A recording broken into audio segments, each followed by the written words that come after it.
कांठोड़ स्थित मुरादाबाद विकास प्राधिकरण कार्यालय पर मुरादाबाद महानगर महायोजना 2031 को लेकर एक बैठक का आयोजन किया गया, जिसकी अध्यक्षता जिलाधिकारी मुरादाबाद शैलेंद्र कुमार ने की व संचालन प्राधिकरण के सचिव सर्वेश कुमार गुप्ता द्वारा किया गया। बैठक में मुरादाबाद के अलग अलग क्षेत्रों से आए एक्सपोर्टर्स द्वारा प्रतिभाग किया गया। बैठक में मुरादाबाद के सुनियोजित विकास को लेकर वर्ष 2031 में कैसा होगा हमारा मुरादाबाद महानगर को लेकर अपने अपने सुझाव पेश किए गए। सोमवार को आयोजित बैठक मुरादाबाद महायोजना 2031 की बोर्ड की बैठक में निर्यातकों द्वारा अपने अपने सुझाव दिए गए। निर्यातक अवधेश अग्रवाल द्वारा कहा गया कि मुरादाबाद में हर तरफ जाम की समस्या है, एक्सपोर्टर्स के लिए कोई सुविधा नहीं है, जिसको देखकर लगता है कि मुरादाबाद विकास प्राधिकरण द्वारा एक्सपोर्टर्स के लिए कुछ भी नहीं किया जा रहा। लाकड़ी फाजिलपुर मिनी बाईपास के रोड को लेकर उन्होंने तमाम बातें बोर्ड की बैठक में रखी और बताया कि इस बोर्ड की हालत इतनी खराब है कि बताया भी नहीं जा सकता। उनकी फर्म में जब भी बायर्स आते हैं तो यहाँ का हाल देखकर अचंभित हो जाते हैं। प्रतिवर्ष दसियों हजार करोड़ रुपए का कारोबार मुरादाबाद में लेकर आने वाले निर्यातक आज अब समस्याओं पर बेहाल हैं। एक मुरादाबाद विकास प्राधिकरण है जो उनकी सुनता ही नहीं। उद्यमों की भागीदारी होनी चाहिए। हम ही लोग टैक्स देते हैं, हमारे द्वारा ही सरकारें चलाई जाती है, जिस फंड को हम कमाते हैं उसे टैक्स जाता है, ताकि हमारी चीजें सुनवाई करके उस मीटिंग में रखी जाए। 1 घंटे का चित्रहार हम पिछली मीटिंग में भी देख चुके हैं। हम लोग इतने ज्ञानी नहीं है कि इस चित्रहार को देख सकें। हम अपनी परेशानी आपको बताना चाहते हैं आपके समक्ष, और एनडीए से उसकी जवाबदेही तय करना चाहते हैं। अगर ये जवाबदेही तय नहीं कर पाएंगे, इसी प्रकार से करते रहेंगे कि वर्चुअल मीटिंग हुई थी, हमने एजेंडा दे दिया, हमने ये दे दिया, धींगा मुश्किल से कोई काम नहीं होगा। हम लोग इस मीटिंग को अभी छोड़ सकते हैं। वहीं निर्यातक सुरभि माथुर द्वारा कहा गया कि मुरादाबाद में एक्सपोर्टर्स द्वारा मुरादाबाद को ऊंचाइयों तक लेकर जाने का काम किया जा रहा है, लेकिन मुरादाबाद में एक्सपोर्टर्स को तरह तरह से प्रताड़ित किया जा रहा है, कभी नक्शे के नाम पर, कभी अवैध निर्माण के नाम पर, लेकिन उनकी कोई सुनने वाला ही नहीं। काफी तारीखों पर बुलाया गया, हम सभी तारीखों पर आए, हमने अपने साइन किए, हमने कई बार कंपाउंडिंग के लिए यहाँ पर निवेदन किया, लेकिन उस पर कोई भी सुनवाई नहीं की जा रही है। वो पूरा का पूरा हनुमान मूर्ति तिराहे से और जो अपना लाइन पार्ट तक है वहाँ तक पूरा का पूरा कॉमर्शियल जोन होने के बाद भी उसको रेजिडेंशियल एरिया में रखा गया। उसकी वजह से सर हमारे को हम बायर्स को वहाँ पर बुला नहीं पा रहे हैं, वहाँ पर हमारे को यूएस के बायर्स को बुलाना होता है, वो सारी चीज़ें अलाउ नहीं की जा रही है, और ये सिर्फ एमडीए के उसको कॉमर्शियल जोन में ना रखने की वजह से हुई। सर मेरी आपसे रिक्वेस्ट है उसे कॉमर्शियल जोन में आप डालें, जो हमारा नेक्स्ट मैप है, और नहीं तो हमारे को कोई ऐसे रिजर्वेशंस दे जिसकी वजह से हमारी कंपाउंडिंग हो सके, हमारा मैप लीगलाइज हो सके, क्योंकि हमने जो उसमें स्टैम्प्स लगाए हैं सर वो सभी कॉमर्शियल लगाए गए थे, उसे रेजिडेंशियल में अप्रूव एमडीए के द्वारा किया गया, उसमें हमारी कहीं से कहीं तक कोई भी गलती नहीं है, और उसकी वजह से हमारे को लीगल नोटिस आ रहे हैं। वो बहुत ही सर हमारे लिए शर्म की बात है, क्योंकि हमने कभी कोई ना अवैध कार्य किया है, ना हम करने के पक्ष में है।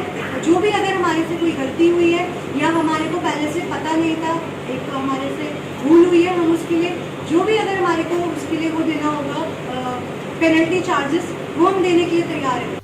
आर्टिजन हबीबुर रहमान द्वारा कहा गया कि मुरादाबाद के पुराने शहर में आर्टिजन्स की भरमार है और वे अपनी छोटे छोटे मकानों पर काम कर रहे हैं। प्राधिकरण को उनकी तरफ भी सोचना चाहिए।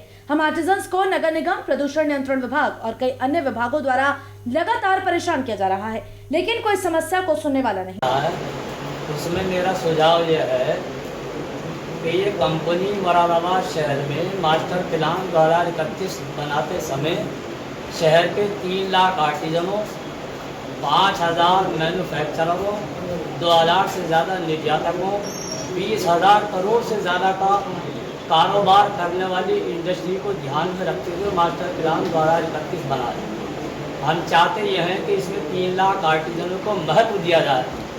अभी तक उनके लिए पुराने शहर में सारे कारखाने और भट्टियाँ चल रही हैं, प्रदूषण बराबर बढ़ रहा है। वहीं मुरादाबाद की समस्याओं को लेकर होटल ओम संस के स्वामी व निर्यातक महेश अग्रवाल द्वारा कहा गया कि एक्सपोर्टर्स के लिए बनाई गई सोर्सिंग हब आज पत्थर का हाथी बनी खड़ी है, लेकिन कोई सुनने वाला नहीं। मुरादाबाद से पागबड़ा SEZ तक जाने के लिए कितनी समस्याएं होती हैं हम जानते हैं। प्राधिकरण 2031 की महायोजना पर काम कर रहा है, लेकिन शहर का मौजूदा हाल कुछ और ही बयां करता है।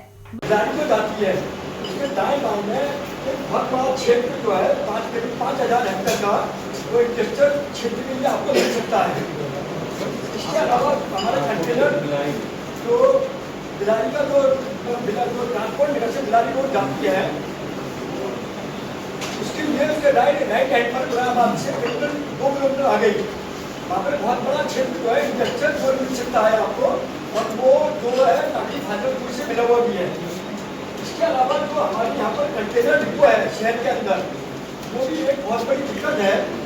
मेरा सुझाव है कि कंटेनर डिपो, जिससे कि रात को फिर ट्रैफिक यहाँ पर जाम रहता है, उसको दलपतपुर जब कोर्ट स्टेशन पर ट्रांसफर कर दिया जाना चाहिए। तो हमारे यहाँ एक इंडस्ट्रियल जोन बना हुआ है, स्पेशल इकोनॉमिक जोन, जो बागवाड़ी से उसके लिए रास्ता करता है, उसके लिए कनेक्टिविटी कोई नहीं है। वहीं बोर्ड की इस बैठक को सुन रहे जिलाधिकारी मुरादाबाद शैलेंद्र कुमार द्वारा सभी एक्सपोर्टर्स को यह भरोसा दिलाया गया कि मुरादाबाद की तमाम समस्याओं के समाधान करने पर काम करेंगे और उनकी समस्याओं पर गौर किया जाएगा। कार्यक्रम को संबोधित करते हुए जिलाधिकारी शैलेंद्र कुमार द्वारा कहा गया, आवश्यक है, इस तरह से हम शहर को एक बेहतर स्वरूप भी दे सकते हैं। यहाँ के औद्योगिक ढांचे को मेंटेन करते हुए इसके बारे में आपने विस्तार से चर्चा की और हमारे साथ सभी साथियों ने उसमें मिलकर कुछ न कुछ जाता है।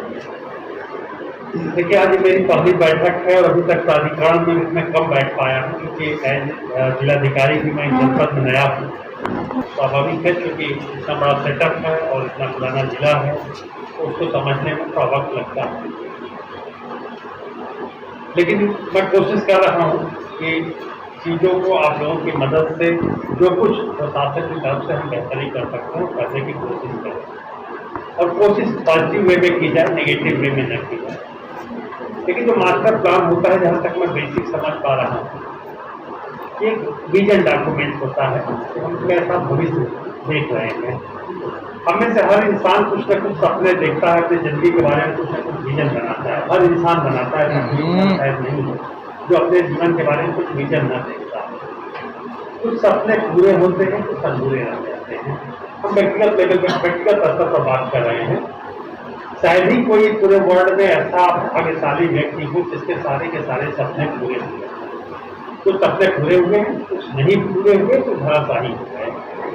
ऐसे ही हमारा मास्टर प्लान है। देखिए, मास्टर प्लान में हम दिखा देते हैं कि साथ ही हमारे मास्टर प्लान रोड है, यहाँ पर हम इंडस्ट्रियल एरिया बना देंगे, यहाँ पर हम कमर्शियल हब दे देंगे, यहाँ इंस्टीट्यूशन के लिए दे देंगे, यहाँ हाउसिंग के लिए दे देंगे, हमारा ग्रीन बेल्ट हो जाएगा। एक हम विजन देखते हैं, और वो भी विजन हमारे पास 2 दायरे होते हैं। एक शासनादेश होता है, जिसमें रिक्वायर्ड होता है कि मिनिमम डिफरेंट एरिया के लिए इतना आपको आरक्षित करना ही करना है, और दूसरा स्थानीय स्तर पर हम लोग एडजस्टमेंट कर सकते हैं, जो हम लोगों को थोड़ी सी आज़ादी होती है। लेकिन पूरी इतनी आज़ादी नहीं है कि अगर आज हम और आप बैठ कर सोच लें कि पूरे मुरादाबाद को हम इंडस्ट्रियल एरिया में चेंज कर दें, तो आज़ादी हमको शासन सरकार ने नहीं दी है।